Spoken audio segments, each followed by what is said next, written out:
Okay, hi, my name is Karen Caig, and I'm a licensed Reiki Master Teacher with the International Center for Reiki Training, and I'm here today for another LRMT Spotlight, today with Cami Coté. Hi, Hello! everyone. And the reason we're doing this is because the purpose of the International Center for Reiki Training is to provide education and support to Reiki practitioners and teachers worldwide. So today, I wanted you to get to know Cami a little bit better and then also learn a couple of techniques, a couple of tricks. So, Yeah. Cami, tell us a Yeah. little bit about yourself. Where are you and how long have you been doing Reiki? Yeah. I think I took Reiki for the first time in 2012 and was originally Usui Tibetan. And I took master training in 2013 and then started teaching in 2015. And it was not long after that I started seeing all of the information about Holy Fire and felt really called to learn about Holy Fire. So I took a 5-day professional member training with Colleen Benelli in Portland and kind of became a Holy Fire master. And it was in that training that Colleen said, "We think you'd be a great fit for the LRMT program." And I said, "Oh, okay," and went home and downloaded the 46-page manual and said, "No, that's not for me." But it's funny how life goes. And, a couple years later, I found myself in Sedona and was actually really thinking about the LRMT program and ended up applying and was accepted and just finished it up in March of 2020. So yeah, it's been awesome. I live in Missoula, Montana, so I'm kind of one of the furthest north in the United States, anyway. And have a nice community here. I teach in Montana, Idaho, and Eastern Washington. And of course, pandemic wise, things have slowed a bit on that travel level. Yeah. But hoping that the traveling can start again in the future. So we'll see. Good. Yeah, and you've Yeah. started in-person classes as well. Yes, I started in-person classes this month in June in Missoula and Montana in general. We just haven't had the same numbers and level with the pandemic with COVID. We've been very fortunate here. We don't have the same population as many of the bigger cities have. It's certainly been present, but it's not been to that same level as other places. So we felt fortunate about that.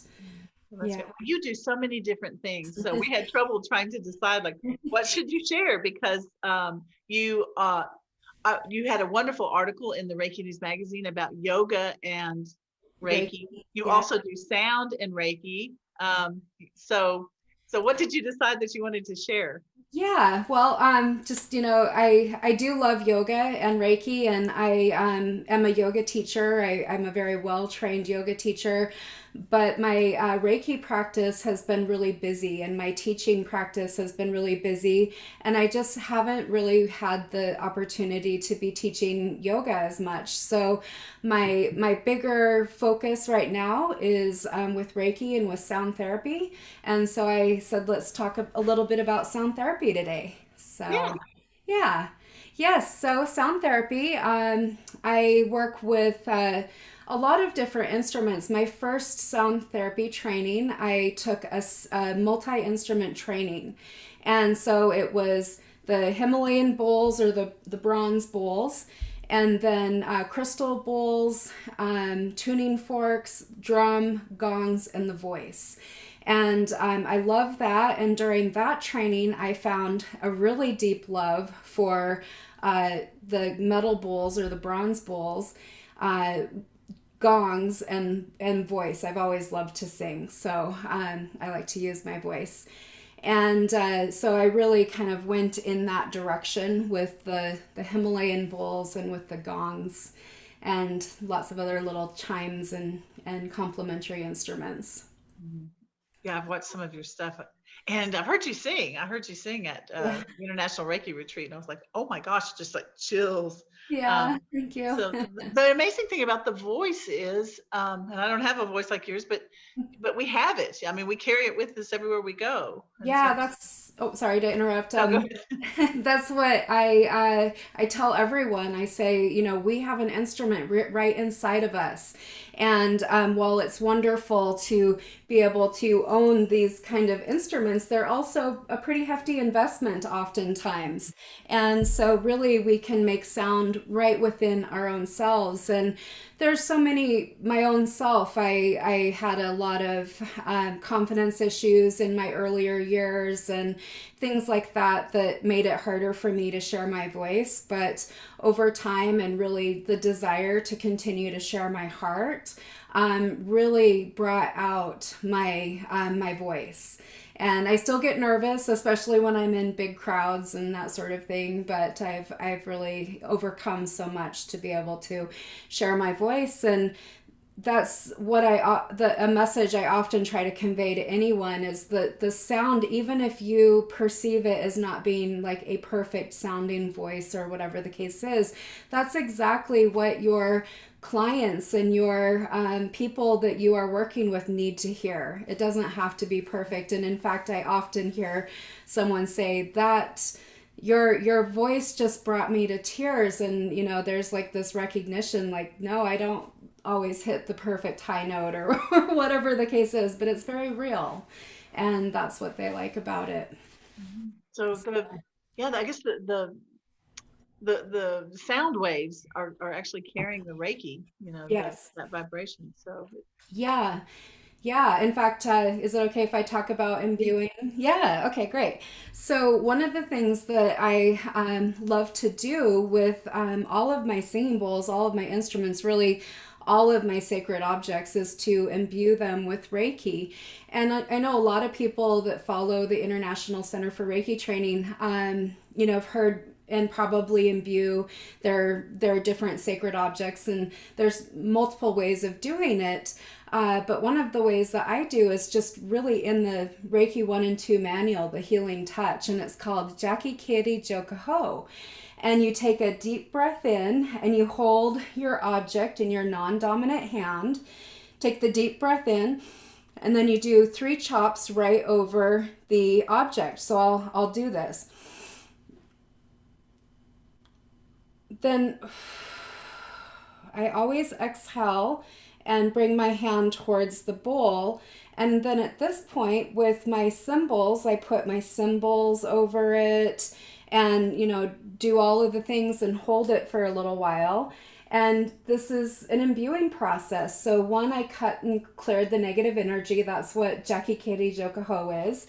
And then I imbued it with the cymbals and with my hands and Reiki. So then the Reiki can be carried out on the sound waves of the bowl, or even crystals and all the different objects that we work with. So yeah, yeah. we were talking right before we started about um, that Japanese technique that it kind of gets glossed over and we forget about it, but it's really great. You were saying that in the beginning when you had crystals, you would wait until the full moon or so, Yes. but so you can do that to clear anything Yeah, without yeah, the intention.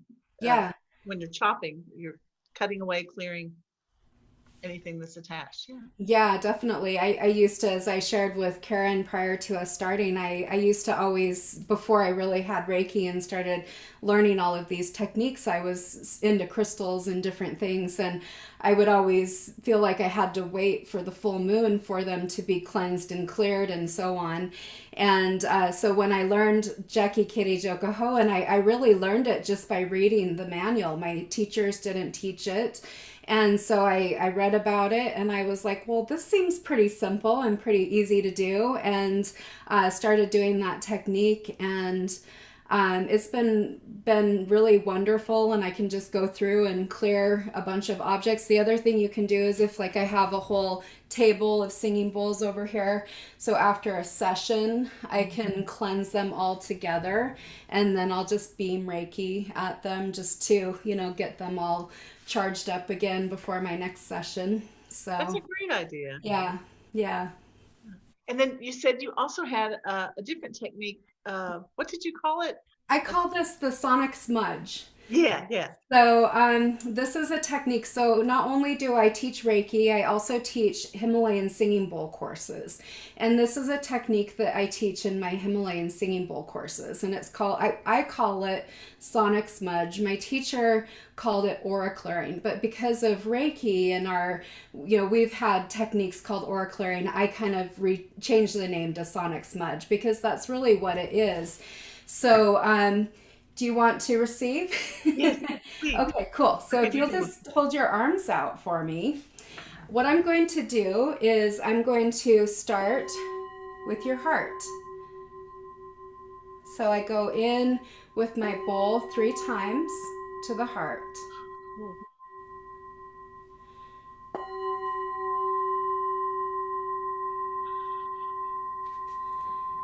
Then I'm going to slowly move up and around and over your head.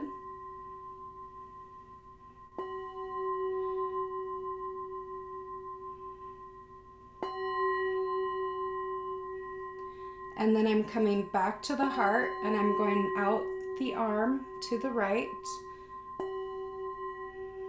And I like to work in 3 motions. So I do 3 times at the heart, 3 times around the head, 3 times down each arm. Good. Then I'm coming from the heart down through the lower chakras.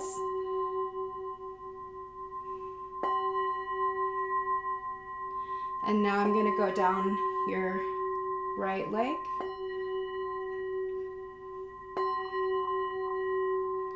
And down the left leg.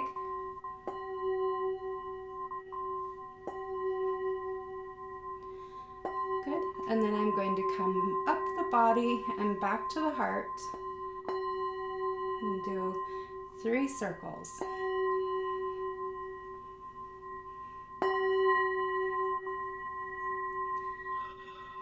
Very good. And that's the technique. So if the person happens to be standing, we can also do their back side, but it's a little bit in the virtual world, we But see the front side, but in person, I we could can feel also. that though. I could feel it go up and down, and then it felt like I became aware, very aware of how much water is in my body because I could feel the vibrations rippling on the water, like out from the. That was incredible. Yeah, it's pretty neat. I thankfully I got a really great microphone and I at first I wasn't sure when the pandemic hit if I could really continue to offer sound therapy while doing distance sessions. But we kind of got it figured out. There were a bunch of sound practitioners all working on trying to figure out how to get Zoom, optimized for sound and all of these different things. And thankfully was able to do that, and so can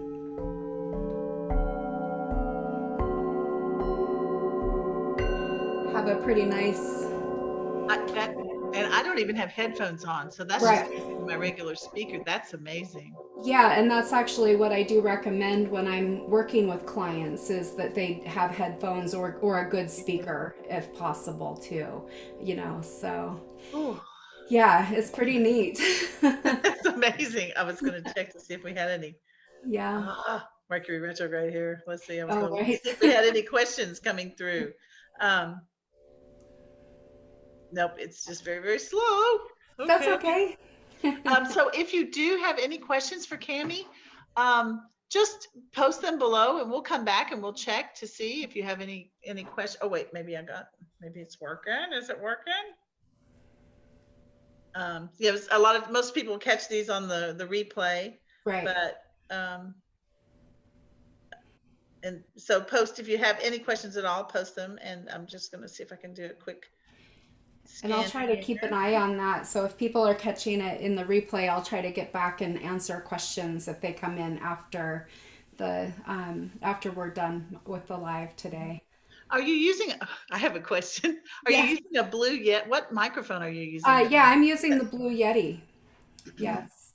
That's very And it's funny because I had gotten my microphone a year prior to the pandemic. So I didn't have that whole scenario of like, They were waiting gone, right? months for it to come in. I started doing online Reiki circles right after I got in the LRMT training program.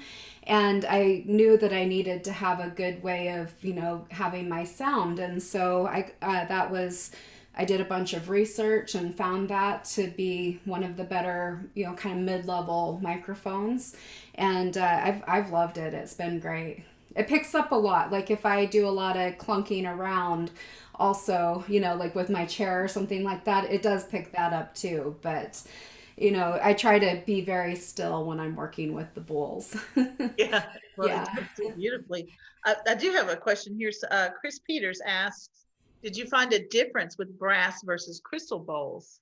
Yes, actually. So I want to just say these bowls are actually bronze, not brass, and there's a difference. Oh, okay. So, bronze is made out of 80% copper, 20% tin.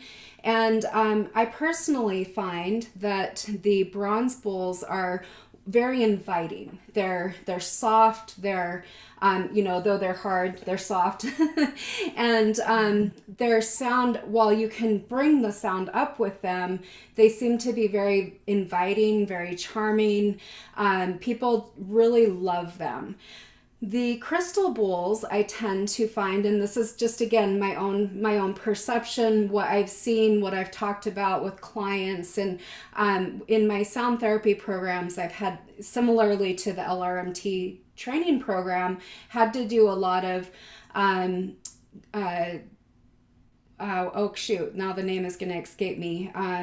A lot of sessions that I had to write out all the case studies. I had to do case studies, Yeah. and in doing those case studies, I would talk to the clients that were receiving, and they said that they often felt sort of like the energy of the crystal bowls was so strong it pushed them away. And I do love crystal; they're beautiful, but they do have a very strong energy to them, and for whatever reason, kind of tend to kind of like really push on people. So kind of what I see with the Himalayan and the bronze bowls is people kind of want to curl up inside of them, and they just love their softness, whereas the crystal bowls will just really push on things that are like really they need to shift. And there's purpose in all of this with sound therapy.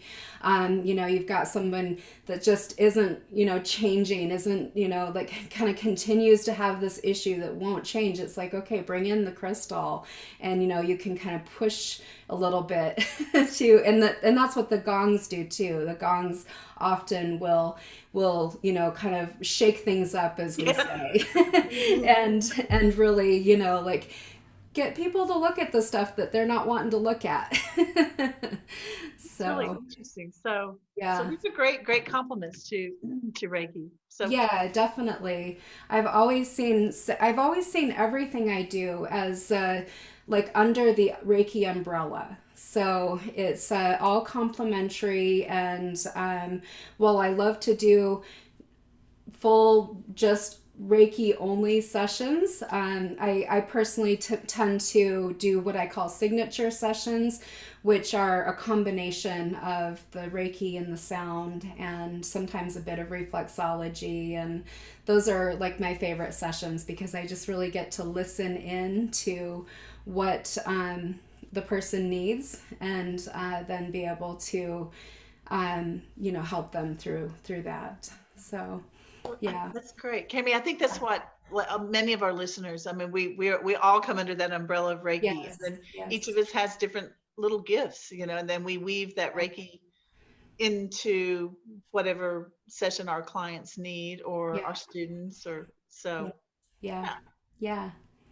Yeah. And Yes. those who are called to Reiki and who are called to sound as well, Kami is an excellent teacher. So Yeah. I know you had one of my students. Yes. Yeah. Jackie, she was so sweet. Yeah.